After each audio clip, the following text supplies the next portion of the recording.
இன்னைக்கு இந்த புதிய அரசு உருப்படியா ஏதாவது ஒரு திட்டம் கொண்டு வந்திருக்கீங்கன்னு சொல்ல முடியுமா? என்னங்க லட்சியம்? அம்மனை கல்யாணம் பண்ணத அரசியலுக்கு வந்தீங்க? அதாருங்க எங்க லட்சியமே. ஏங்க அப்ப தொகுதிக்கு ஒண்ணு நல்லது பண்ண மாட்டீங்களா? யார பார்த்து என்ன கேள்வி கேக்குற? தொகுதிக்கு நாங்க எதுக்கு நல்லது பண்ணணும்? எத்தனை ஒரு பஞ்சாயத்தடா முடிச்சு வச்சு பாரு, நமக்காக அம்பட்டு பெண்ணும் பிள்ளை குட்டியோட வெயில்ல காத்து கிடக்குறாங்களே. 6 மாசம் அமைதியா இருப்போம்னு சொன்னவங்க எல்லாம் 6 நாள் கூட அமைதியா இருக்க முடியல. 6 மாசம் சும்மா இருப்பேன்னு சொன்னீங்களே அப்படின்னு அழுகுறாருங்க. ஏன்னா அழுகுற அழுதுக்கு இருக்க நீ அழுகாதா? ஓர சக்தி, கோர சக்தி, பார சக்தி. திரைப்பட இயக்குனர் திரு டி ராஜேந்தர் மாதிரி ரைமிங்கா டயலாக் பேசுறாரு. அட்டாக் பண்ற புலி, அட்டகாசமான புலி, அசால்ட்டான புலி. நீங்க தற்குறின்னு சொன்னீங்களே. உங்களை தற்கூரின்னு சொல்லி எல்லா மீடியாலயும் பதிவு பண்றது யாருன்னு பாருங்க. சும்மா லாஜிக்கே இல்லாம தற்குறின்னு ஒண்ணு மட்டும் சொல்றேன், எழுதி வச்சுக்காங்க. இந்த தற்குறின்னு சொல்றீங்கல்ல, இந்த தற்குறிகள்லாம் ஒன்னா சேர்ந்துதான். அது புரியுதா? உங்களை தற்கூரின்னு மேடைக்கு மேடை ஸ்டாம்ப் பண்றதே உங்க கட்சி தலைவர் தான். நம்ம தலைவரா? ஐயோ இது மேட்ரே வேறம்மா. இந்த கவர்ச்சியில மயங்கி மக்கள் நமக்கு ஓட்டு போட்டுட்டாங்களா? சரி, கவர்ச்சியில் ஜெயிக்காம நீங்க எதை வச்சு ஜெயிச்சீங்க சொல்லுங்க பாப்போம். இந்த வச்சிக்க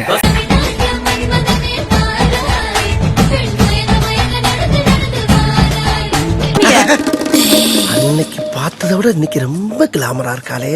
கலைஞர் மாதிரி இந்திய எதிர்ப்பு போராட்டத்துல கைது பண்ணி போராட்டம் பண்ணி ஜெயிலுக்கு போயிட்டு வந்தீங்களா? சரி, எங்க தலைவர் மாதிரி மிசா கொடுமையில 1 வருஷம் உள்ள இருந்து வந்தீங்களா? மாநில உரிமைகளுக்காக என்னைக்காவது குரல் கொடுத்திருக்கீங்களா? ஒன்றிய பாஜக அரசு ஏதாவது குரல் கொடுத்திருக்கீங்களா? பின்ன வேற எதை வச்சு நீங்க ஆட்சிக்கு வந்தீங்க? இந்த கவர்ச்சி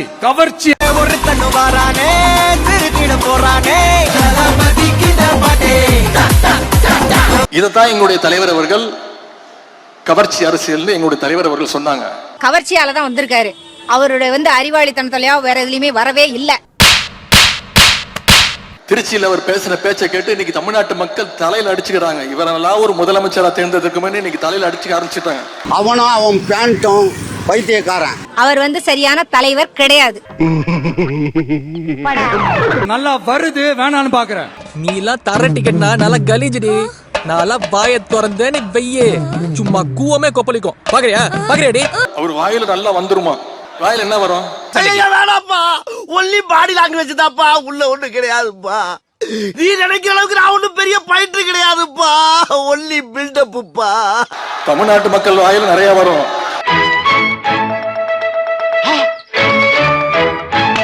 ஏதாவது ஒரு திட்டத்தை அறிவிச்சாரா? திருச்சிக்கு போனாரு, ஏதாவது திட்டத்தை அறிவிச்சாரா? சிச்சி, அந்த மடத்தனமான காரியத்தை நான் பண்ணவே மாட்டேன். அவர் எப்ப வாயை திறந்தாலும் அவர் வாயிலிருந்து வர வார்த்தை ஒண்ணுதான். எல்லாத்துக்கும் காரணம் திமுக தான். டிஎம்கே. ஆனா இந்த திமுகவும் ஸ்டாலின் சாரா திமுக ஸ்டைலியஸ் திமுக எப்படி ஒவ்வொரு திமுக ஸ்டாலின் சார் திமுகவும் அடுத்து ஸ்டாலின் சார் திமுக ஸ்டாலின் சார் டிஎம்கே எல்லாத்தையும் விடுங்க. தமிழ்நாடு முழுக்க போய் மக்களை சந்திச்சு உங்க கொள்கை தான் சொல்லி ஓட்டு கேட்டீங்களா? அப்படின்னு என்னன்னு இப்ப ஏதோ சொன்னீங்களே. உங்க வேட்பாளர் பேர் உங்களுக்கு தெரியுமா? எதுவுமே தெரியாது. 4 பேரை வெட்டினாரா தூக்கி வந்து உட்கார வச்சானுங்க. அந்த சூட் எல்லாம் போட்டு வரோம்ல, அத பத்தி கூட நிறைய பேரு ஏன் நாமெல்லாம் கோட் சூட் எல்லாம் போடக்கூடாதா? நீங்க கோட்டு சூட்டு போடுறதுலாம் எங்களுக்கு பிரச்சனையே கிடையாது. ஆனா எல்லாத்துலயும் இன்னைக்கு கோட்டை விட்டுட்டு இருக்கீங்க. அதைத்தான் நாங்க சுட்டி காட்டிட்டு இருக்கோம். அதுக்கெல்லாம் நீ சரிப்பட்டு வர மாட்டேன். அது என்ன அப்புறம் தற்குறின்றது? 10 வருஷம் தலைவருக்கு பொண்டாட்டியா போறப்ப 2 பொண்டாட்டி வச்சிருக்கான். கூட்டுறவன் 4 புருஷன் வச்சிருக்கான். காசு இல்லாதவங்க கூட 10 பொண்டாட்டி 10 புருஷனோட ஜாலியா வாழ்றான். எங்கள்கிட்ட காசு இருக்கு, நாங்க வச்சுக்குவோம். தங்கச்சி இருக்கிறோம், 1000 அக்கா இருக்கிறோம், பொண்டாட்டியா கூட இருந்துட்டு போறோமே. எங்க தளபதிக்கு நாங்க நிப்போம். மாற்றம் கண்டிப்பா வரும் சார். அவரை தேர்ந்தெடுத்த எல்லாருக்கும் ரொம்ப நன்றி.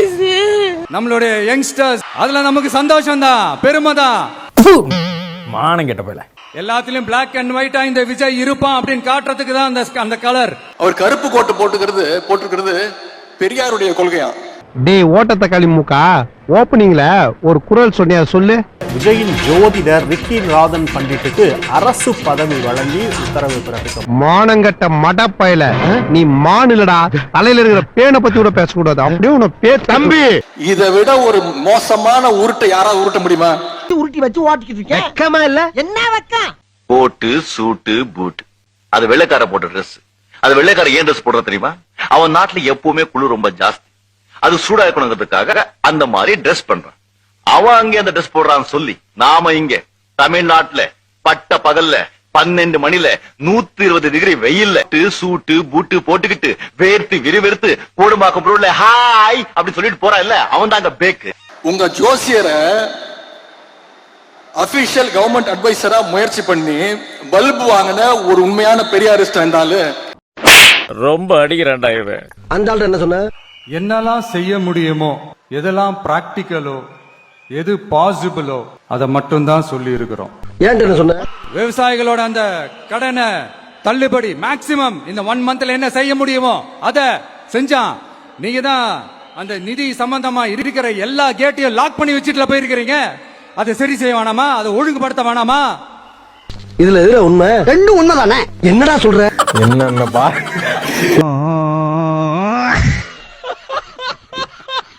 யோசிச்சு பாருங்க. 2021 நம்ம தலைவர் முதலமைச்சர் பொறுப்பு ஏற்கும் போது முதல் நாள் கையெழுத்து போட்டார். என்னென்ன திட்டங்கள் நம்ம கொண்டு வந்தோம்? மகளிருக்கு விடியல் பயண திட்டம் முதல் கையெழுத்து போட்டார். அப்ப இருந்த நிலைமை என்ன உங்களுக்கு தெரியும். நிதி நிலைமை மோசம். கொரோனா 2வது அலை, லாக்டவுன். கொரோனா நிவாரண நிதியா ஒவ்வொரு ரேஷன் அட்டைக்கும் 4000 ரூபாய் கொடுத்தார் நம்முடைய தலைவர். ஆவின் பால் லிட்டருக்கு 3 ரூபாய் குறைச்சாரு. ஆனா இன்னைக்கு இந்த சோஃபா மாடல் அரசு ஏதாவது ஒரு திட்டத்தை நிறைவேற்றி இருக்கிறாங்களா? நம்ம தலைவர் தயவு தான் இன்னைக்கு ஆட்சி நடந்துட்டு இருக்கு. எல்லாத்தையும் வாங்கிட்டு நன்றி இல்லாம தெரியுறாங்க நாதாரி பயலுங்க. ஓட்டு போட்ட மக்களுக்கு அவங்க எம்எல்ஏக்கள் யாருன்னு தெரியல. எம்எல்ஏக்களுக்கு அவங்க எந்த தொகுதியில் நின்று ஜெயிச்சோன்னு தெரியல. சுத்த முட்டா பசங்க. அங்க இருக்கக்கூடிய மக்கள் சொல்றாங்க, இது உங்க தொகுதி கிடையாதுங்க, நாங்க உங்களுக்கு ஓட்டை போடலைங்க, நீங்க பக்கத்து தொகுதி அப்படின்னு. உங்க வார்டு 23, இது 24வது வார்டு. இங்க வந்து ஓட்டு கேக்குறீங்க, இது உங்க வார்டே இல்லையா? எங்க வாடே இல்லையா? எங்க குழந்தை கொள்ளலாம் விழுவிச்சோன்ன வார்டு கூட தெரியாம ஓட்டு கேட்க வந்திருக்காங்க. ஜெயிச்சவங்க எல்லாம் யாரு தெரியுமா? இப்ப அமைச்சர் ஆயிருக்கிறவங்க யாரு தெரியுமா?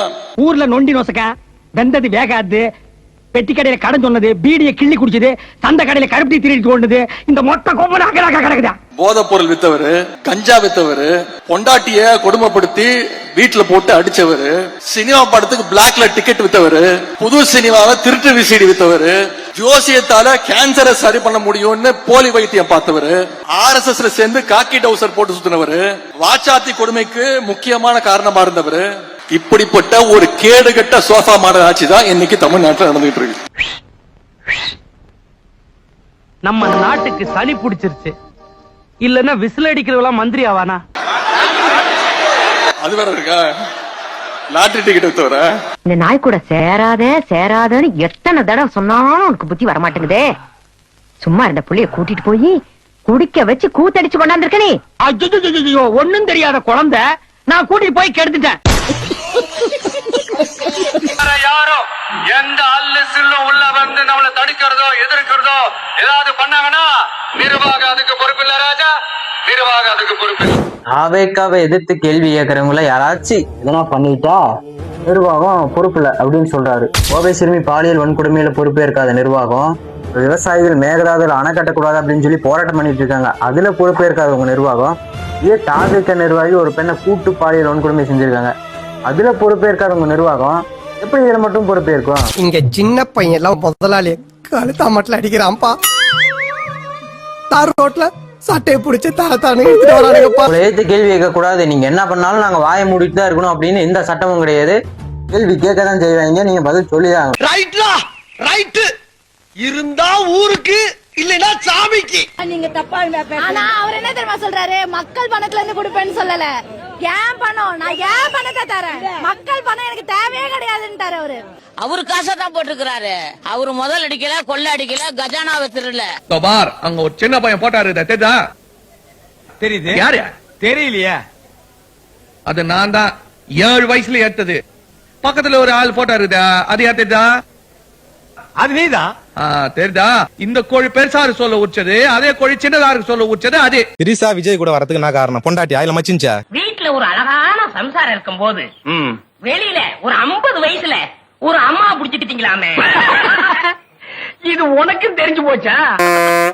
ஸ்டார்ட் பண்ணு.